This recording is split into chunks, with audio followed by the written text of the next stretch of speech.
ازيكم يا احلى عيلة؟ وحشتوني قوي. انا ما كنتش اتخيل ان انا ممكن اقعد سنتين كاملين غايبة عن اليوتيوب، بس للاسف اتشغلت قوي في البيت والعيال والمذاكرة والكورسات وحاجات كتير قوي. هبقى احكي لكم كل حاجة في خلال الفيديو. انا عارفة ان انتم ما كنتوش مستنيين مني فيديو او اول فيديو رجوع ليا يكون فويس اوفر، بس حقيقي اليوم اللي انا كنت مصورة فيه الفيديو ده انا ما كنتش قادرة اتكلم ولا كلمة. كان من أصعب ومن أسوأ الأيام اللي عدت عليا في حياتي. الصورة اللي انتوا شايفينها دي أنا ما كنتش نمت طول الليل من الزعل ومن العياط. فقررت اني وانا قاعدة كده وزعلانة، قلت لنفسي أنا لازم أغير الواقع. أنا لازم أحاول ان أنا بدل ما أحس ان أنا فاشلة قوي كده، ان أنا أقوم وأبدأ بداية جديدة. الفلوج بتاع النهاردة هيكون فيه اول حاجة هحكي لكم كل اللي حصل في خلال اليوم ده او اليوم اللي قبله، لان هو كان اوريدي اليوم اللي قبله. وفي نفس الوقت كمان هخرج معاكم هوريكم وانا زعلانة ومكتئبة بعمل ايه عشان اطلع من اللي انا فيه. انا واحدة لما ببقى زعلانة بحب اخرج لوحدي، ده مبدئيا، ده من وانا صغيرة. هتقولي لي ايه جرمين الكآبة دي؟ هقول لكم معرفش، عندي صحاب كتير قوي، بس انا بحب اني وانا زعلانة اخرج اكل بره، اجرب مكياج جديد، اجرب لبس جديد، اشتري لنفسي حاجة حلوة تبسطني. هي دي الحاجة اللي بتطلعني من الاكتئاب اللي انا فيه.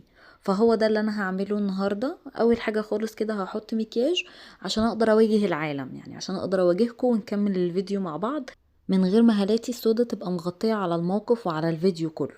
امبارح كان من اسوأ الايام اللي عدت عليا في حياتي. احكي لكم ليه. لان انا كان عندي امتحان مهم جدا. الامتحان ده انا بحضر له بقالي شهور، وللأسف الامتحان ده انا سقطت فيه. للأسف. انا يمكن كنت من اكتر الحاجات اللي بحبها في نفسي ان انا كنت شخص ناجح، او انا كنت بشوف نفسي ان انا شخص ناجح. عمري ما دخلت في حاجة وفشلت فيها، او عمري ما سقطت عموما.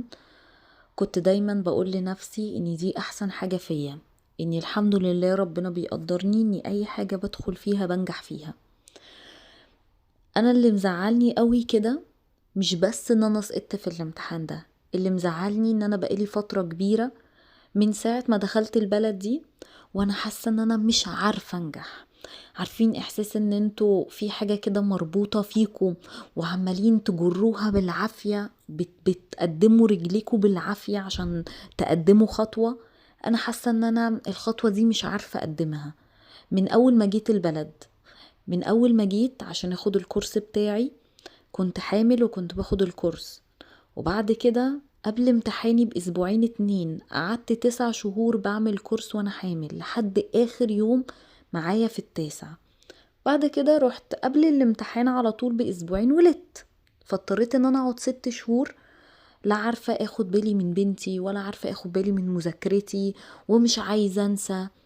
فكنت تعبانة جدا. وبعد كده رحت رجعت وامتحنت وخلاص والدنيا تمام. عرفت ان انا وانا بمتحن عرفت ان انا حامل في بنتي التانية. فاللي هو ايه ده؟ تعبت جدا في الحمل ده وقعدت بقى لاني خلاص كان معايا 2 بيبيهات مش عارفة اتصرف بيهم، مش عارفة اعمل بيهم حاجة. قلت ان انا اول ما بناتي يروحوا الحضانة انا يعني بصوا هتشقلب في المانيا. اكتشفت ان انا ما عنديش طاقة. بقيت قدرتي على استيعاب المعلومة مش موجودة اصلا. بقيت حاسة ان انا عشان استقبل المعلومة محتاجة وقت اكبر بكتير واطول بكتير ومجهود اكتر بكتير. بقيت احس ان انا شخص فاشل وانا ليه مش عارفة انجح. بس كنت دايما بقول لنفسي لا، ده احساس داخلي، دي حاجة مش صح. انا هنجح وانا هقدر وانا هعمل.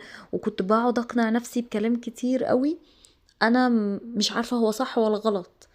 بس لما دخلت الامتحان ده وسقطت فيه حسيت انه لا، ده ما كانش احساس، ده طلع حقيقة. اول مرة اجرب يعني ايه ان انا افشل في حاجة او ان انا اسقط في حاجة. حقيقي استحملت كتير قوي عشان انجح في الامتحان ده. من اولهم الضغط النفسي اللي انا كنت فيه. انا حرفيا كنت كل مرة بروح من الحصة كنت بفضل اعيط من طريقة معاملة المدرب معايا. كانت طريقته وحشة جدا، كان صوته عالي وكان عصبي. وكان عارفين احساس انه الشخص ده كأنه مش شايفكو، بيتعامل معاكو على انكو ولا حاجة. وكنت مضطرة اسكت لان انا لو اتكلمت هعمل مشكلة. وانا ده اكتر احساس بيضايقني، ان انا احس اني انا متداس عليا. انا ما جربتش الاحساس ده قبل كده الحمد لله. ما جربتش مثلا ان انا يبقى عندي مدير رخم، ما جربتش ان انا يبقى عندي مدرس رخم. يمكن مدرسين المدرسة بتاعتنا كان الى حد ما الموضوع مفهوم، ان هو مش عارفة افهمها لكم ازاي، بس لغتكم وحياتكم وبلدكم، وتقدروا ان انتوا تغيروه في الاخر من غير ما تدفعوا فلوس كتير. لكن انا لو فكرت ان انا اغيره هدفع مبلغ كبير، فهلاقي نفسي وهرجع تاني لنقطة الصفر. فكان جوايا احاسيس كتير ملخبطة. فقلت ان انا خلاص انسى كل ده وانزل اعمل شوبينج واتفسح. والمكان ده بالمناسبة اسمه تيكا ماكس. المكان ده بيجمع كل البراندز العالمية بس بأسعار أقل بكتير، وعندهم المنتجات الكوري، وعندهم المكياج بنص سعره تقريبا. وهنا انا كنت محتاجة كوتشي ابيض للمرة 69,000، لان انا الكوتشي الابيض بالنسبة لي هو 9 لبسات، وبعد كده بيبقى رمادي. وما تقوليليش اغسليه لاني بغسله برضو بيعفن عادي جدا. فكالعادة رحت على مقاس 36، وانا مقاسي اصلا 39. بس اروح ليه على 39 على طول؟ اتحرق. لازم اروح لحد 36 واقول الله الكوتشي ده حلو قوي، بس يا خسارة مش 39. طب ما تروحي على 39 على طول. ابدا ما يحصلش طبعا. ماشي. وبعد كده قعدت كده خدت جولة شوية في المكان، لان المكان ده كبير جدا وعايز حد عنده طاقة، لانه كله منتجات للشعر واللبس والجزم والشنط والنضارات وكله كله. بعد كده حسيت ان انا طاقتي خلصت كالعادة. انا اصلا بقيت شخص طاقته ضعيفة جدا. رحت قعدت في البتاع الصفرة اللي هناك اللي بتلف دي، عشان انا شخص لو عديت احزاني زي ما يحصلش، ما يهداليش بال كده غير لما اقعد وعقلي يفضل يربط كل الاحداث ببعض. ايه ده انت هتنسي؟ اوعي تنسي، خدي بالك انت كنت زعلانه. وبعد كده يقوم يقول لي ايه، يلا يا فنانه شابو، احنا خلاص ربطنا كل الاحداث ببعض ونكدنا على بعض، يلا قومي بقى. بس هنا كنت خلاص بدأت استسلم وكنت هقفل الفيديو. بعد كده قلت لنفسي لأ، انا هقوم وهكمل تاني وهتكلم معاكم، يمكن ده يطلعني شوية من اللي انا فيه. بعد كده بيشو كلمني قال لي بقولك انتي ايه الست نكدية قوي، والحوار مش مستاهل كل اللي انتي عاملاه ده. حبيبي شابولي والله بيأذرني في احزاني جدا. وبعدين راح قال لي تعالي انا هخرجك وافسحك بدل فسحك الخايبة دي. هدوم ايه ومكياج ايه اللي انتي نازلة تجربيهم؟ وهو كان عنده حق الحقيقة. وانا بجرب الهدوم اكتشفت ان انا فاشله وتخينه الاتنين. تخنت مش عارفه تخنت امتى، فحزنت اكتر بقى. بعد كده اخدني اكلني، لان هو عارف ان انا من مخترعين ان احنا نشيل القلب ونوسع المعده. بعد كده قعدنا بقى نلف شويه في البلد، وكان في النافوره ديت وشويه حمام قعدت العب معاهم عشان بحب اكل الحمام قوي. بعد كده اكلت ايس كريم عشان اتخن اكتر برضو، ما تسالونيش ليه. ودي شويه صور كده للذكرى عشان افتكر اليوم ده. انا اصلا مصوره الفيديو ده عشان اقول لنفسي ان انا في يوم كنت زعلانه الزعل ده بس برضو نجحت. وبرضو اقول لنفسي ان مش كل الناس اللي احنا بنتفرج عليهم وبيبقوا ناجحين وبنقول احنا ليه مش ناجحين زيهم، ان هم ما عدوش على ايام زي كده، ما عدوش على ايام ما ناموش فيها من كتر العياط ومن كتر الزعل. انا عارفه ان انا ان شاء الله ان شاء الله ربنا هيقدرني وارجع اعدي تاني من الامتحان ده. واحاول على قد ما اقدر ان انا انسى كل الحاجات اللي حصلت دي. مش عارفة ازاي بس هحاول. قولولي كده انتوا في مواقف عدت عليكم زي كده؟ ايه الموقف اللي عدى عليكم حسسكم ان انتوا فعلا فاشلين ومش قادرين تكملوا؟ كلمة وحشة قوي على فكرة كلمة فاشل دي، بس غصب عني ان انا حاساها دلوقتي. بس يعني شاركوني وقولولي.